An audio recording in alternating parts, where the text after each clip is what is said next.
Hey there, Cheese here, and welcome back to the Mega Man 02 Perfect Runs. We're down to our last mission of the initial batch, so let's go beat the heat with Phoenix Magnion. And destroy his factory. Since we're fighting an army that's mostly automated, destroying the factory that's building the army is a good idea. Also, I'll be using semi-charged shots against this boss. Really, that doesn't break my rules. I've just been avoiding charging at all so that I don't accidentally charge a fully charged shot, which would break my rules. Don't have them until partway through the game, after all.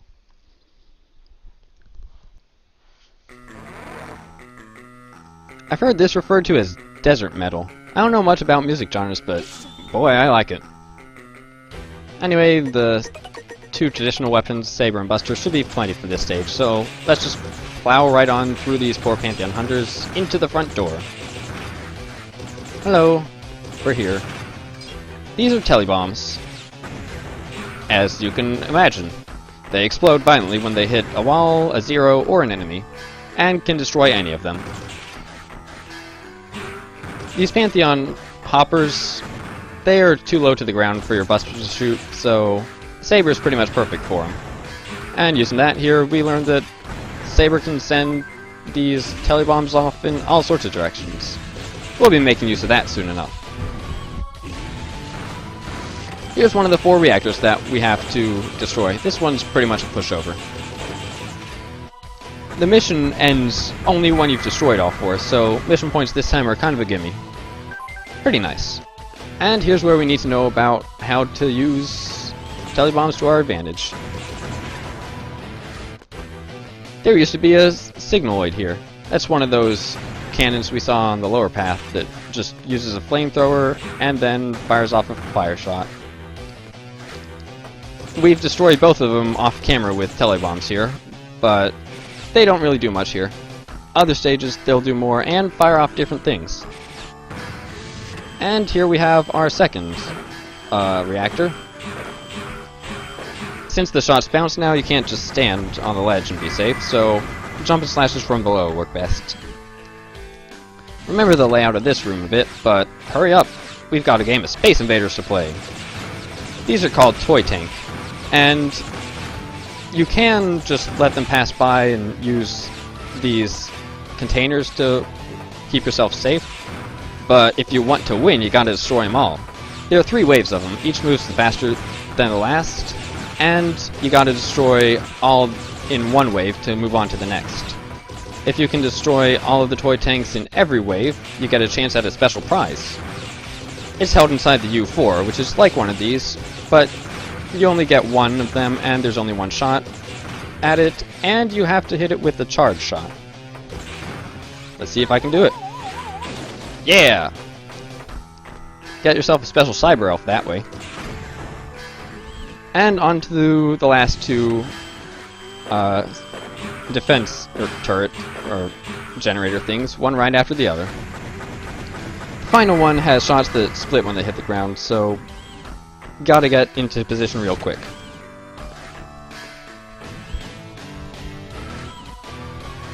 Seems like we missed something, huh?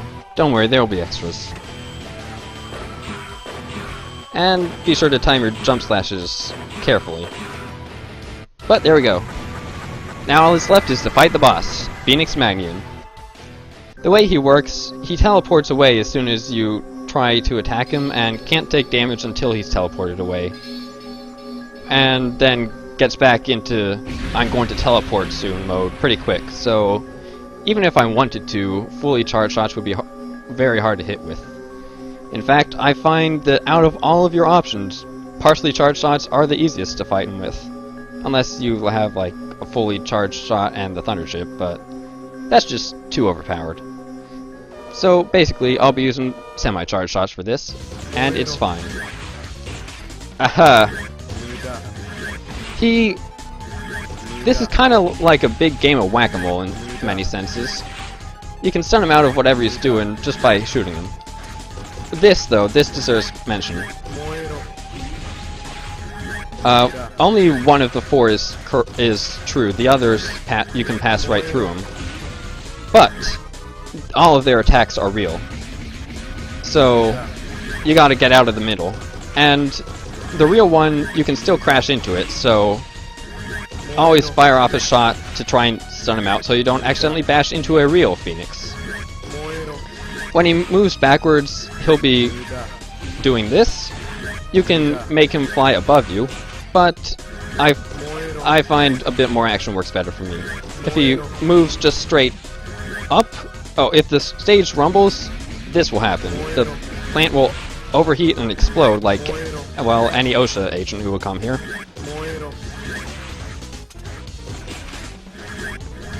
And you can barely fit in between them, so it's good to know how to dodge most of these attacks without moving horizontally.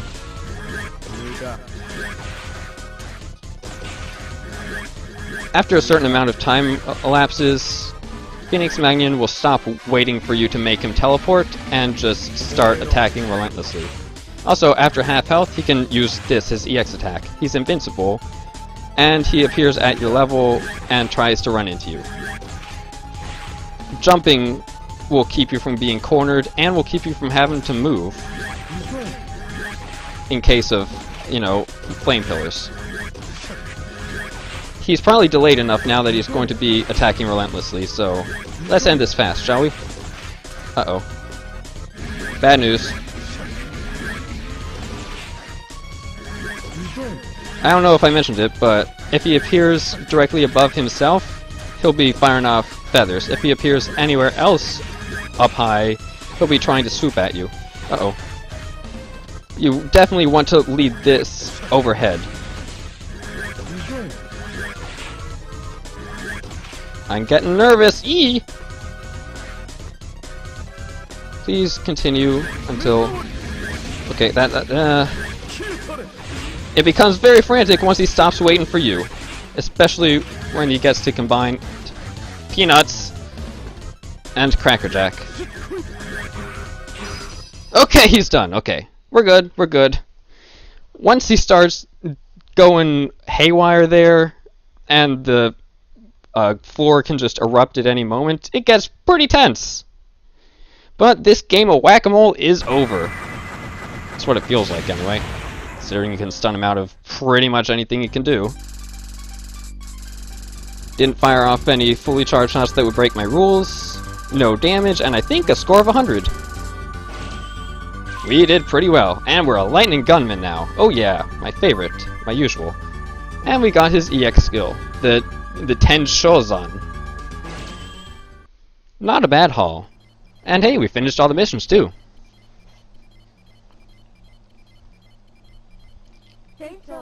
So, now Neo Arcadia's forces have weakened. El Piso is very confident of our success. Yay! That's all the preparations down. Let's just go ahead and save. Wonder what else we've got to do.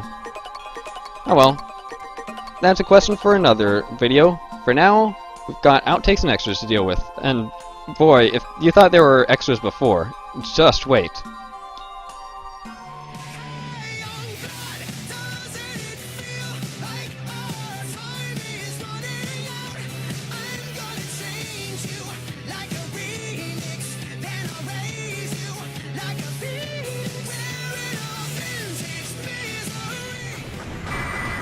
So here we are destroying the second generator for the extras. This time we've already played Space Invaders, so we're going to be happy with our high score and just completely ignore these toy tanks. And instead of fighting the third generator right away, we're going to sneak in here. If you're wondering how to get those items in there, you can use the chain rod to latch on and yank them out, but with the top gabules having returned, it's kind of hard to find an opportunity to. I'm going to see if I can stun it at the right time and get real quick in and out. Yeah, you would have to do something like that. It's kind of more trouble than it's worth, though. You see? Anyway, coming over here, we find another boss gate. And it leads to the fourth reactor. What's the point of entering the fourth reactor from the other side, you might ask? Well, if we go through over here, we'll find the hallway and the door that leads to the third one, and we can fight that one last. And what's the point of that, you might ask? Well, if you look at the bottom, you'll see that the vats of lava are a little more spaced out, and there aren't as many of them. So when this inevitably happens, it's a lot easier to dodge. But if that's still not enough for you, there is yet more we can do to explore this stage. And so we meet back up again after the first reactor. There's a secret path in this room too, and it leads to about as much content as we've already seen from the stage again. The stage has a huge amount of area to cover.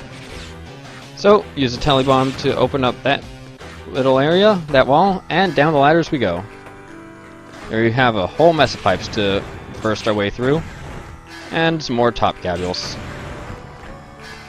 I could do without one of those. There's also lots of E-crystals, but really, I'm just going to be focusing on making my way forward.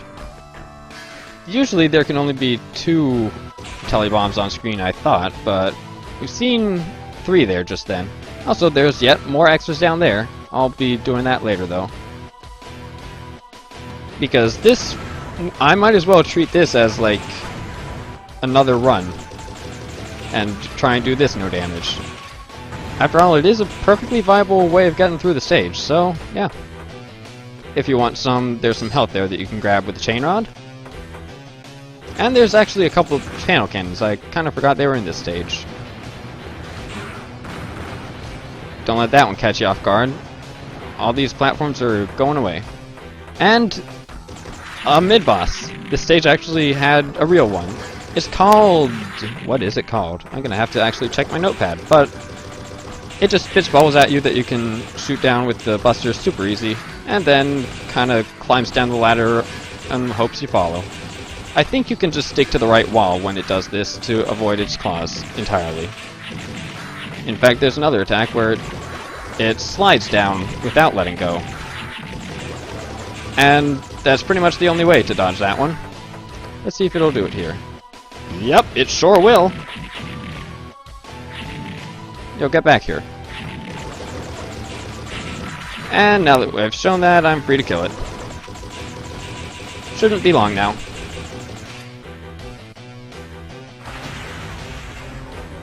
Yep, there we go. Even made the boss explosion sound. Cool. Some E-crystals up the center path, nothing up the right one, and a top gabule that we'll just have to wait for here. Another couple of panel cannons. And what do we drop into? Why, it's the third whatchamadoo. What are you called? Generator. What a coincidence finding you here. Well, let's just go forward and fight the fourth one then. If you're wondering what this accomplished, remember that we haven't actually fought the second one yet. We destroyed the first one, and then just completely skipped the second one. As you might expect, the second one has even fewer places for the lava to come up through, so no reason to bother with all of those top gabules and what are they? Pantheon hoppers by going the long way around. Let's just head back the way we came and out this way. You can climb down the ladder, completely ignore the middle minigame there, and I said you should try remembering the layout of this area because there's lava there. Don't get hit by that, or don't land in it rather. And so here we are defeating the second generator last, with only 4 places for lava plumes to come up. By far the safest arena to fight Phoenix Magnion in. Come with me over here. Down this hole, there are yet more things to discover.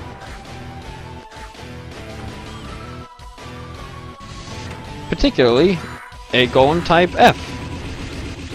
The third in the trio. This one commands fire. don't do a full height jump through that ring of fire, otherwise you'll hit your head on the top. And when it does this the second time, the fire thing will go from left to right instead of right to left. It's a whole new mid-boss in this little nook. Past him, just an extra life and some E-crystals. But, hey, a mid-boss, that's worth seeing getting in here for sure. Whoa, hold up. What was that a moment ago? Yep, there's a charge shot. Fully charged shot. This sort of thing is exactly the reason why I've been avoiding partially charged shots, even though I'm technically allowing them. I went ahead and used semi-charged shots for this fight, and without even noticing it, I let loose a fully charged one. That sort of thing just happens way too easy, so, yeah. Finally, let's demonstrate the 10 Shozan. All you need to do is equip the flame chip that we got from Phoenix Magnion, and hold up while using the saber. Zero will perform a flaming uppercut. It's super powerful. Let's keep going a bit, shall we? Because if we go a little further in this stage, we'll start to notice something seems amiss. Or rather, something seems to be missing. Weren't there more enemies here? Yeah, there sure were. One effect that beating Phoenix Magnion's stage has, all of the Pantheon hunters in the other stages, and the Pantheon guardians too, those two, all of them vanish. After all, we did just take out the plant producing them. Oh, come on. So, this whole last section of Polar Camus' stage is pretty barren, and a lot safer. You can keep up your speed, no problem. Actually, I was wrong. It's not just the Pantheon Hunters and Guardians that are gone. They also couldn't make any Pantheon Hammers for Highlight Gorbuckle stage. So, this cliffside is a lot easier to scale now. And the only enemies left in the stage at all are just a couple of Secure Fighters in the mid-boss.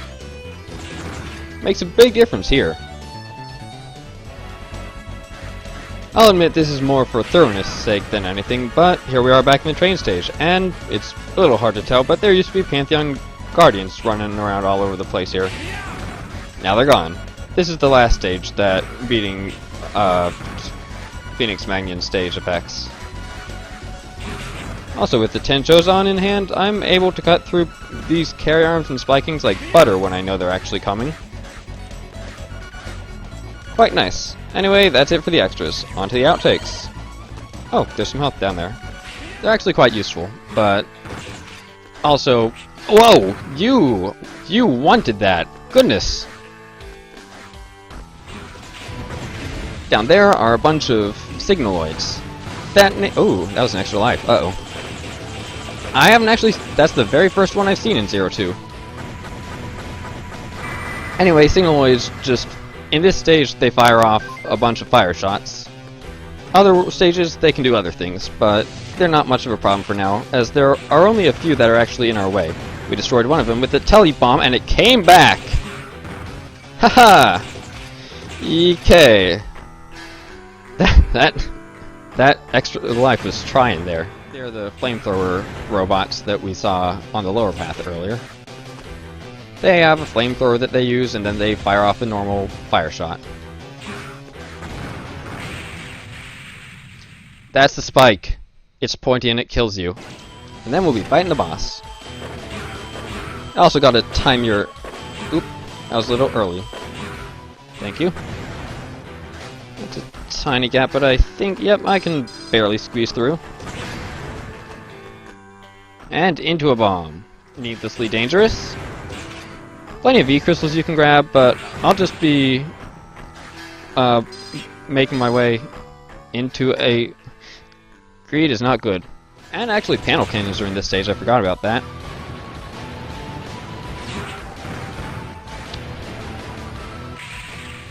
Off a shot before escaping the center. Ooh. Because otherwise I'll run into a real Phoenix Magnion. That there, when he goes off screen, he'll do a charge at you. Shown here, running into the real Phoenix Magnion. Yep, and that attack. You usually won't get to see it, because Phoenix Magnion... Oh, you can also stun him out by... Or, you can also goad him into teleporting by getting close enough. I did not know that. I wonder, can you... Yeah, you can't. We learned plenty this outtake. Aren't I informative? Education! Oh yeah! That is extremely easy to dodge. Okay, yeah, not scared of that anymore. He will stop waiting and just start attacking. He's gotten to that point now. You see? Ah, shoot! That was a ridiculous scream. What was that? Come on, cheese. You're not a duck. Humph. Ah! Oh my gosh. All that ice. Well, it's been 2 months since I recorded the rest of this video. And oh, how I wish it wasn't, but yeah, that's how it goes sometimes. You just get 2 whole months of being super busy, being super stressed, having your family around, and when none of that's happening, getting sick with perfect timing. Ugh. Anyway, I'm pretty sure I remember the rating I was going to give this guy. Phoenix Magnion gets a 2 out of 10. I think it's mostly because of the 4th and final reactor that you have to attack being kind of tricky to get into position with. And is there anything else? Unless I remember wrong, that's all that boosted it past a 1 out of 10. I know the lava plumes can be tough to squeeze in between if you fight Phoenix Magnion in the 4th reactor room, but making the fight happen in the 3rd reactor room is actually very easy to do without damage along the way. Fighting him in the 2nd reactor room makes the lava plumes trivial, but that's actually harder because of all the extra stuff you have to go through. Maybe also the fact that Phoenix can combine the lava plumes with some of his regular attacks near the end of the fight when he's going berserk. Yeah, that can be a bit of trouble too. I guess it doesn't happen often, so that's why it's still only a 2 out of 10. Yeah, that sounds about right. I remember now. I remember. Anyway, I hope you've enjoyed this video. I'd love to see you again next time. This will actually be the last Mega Man 02 video for quite some time. I'm putting this series on hold on purpose now to make way for another series of a game that I've been waiting for quite some time to play. I don't know how long Mega Man 02 will be on hold. I might get back to some perfect runs before that other series is finished. But in the meantime, I hope you'll enjoy that series too. Until next time, this has been Cheese. Take care.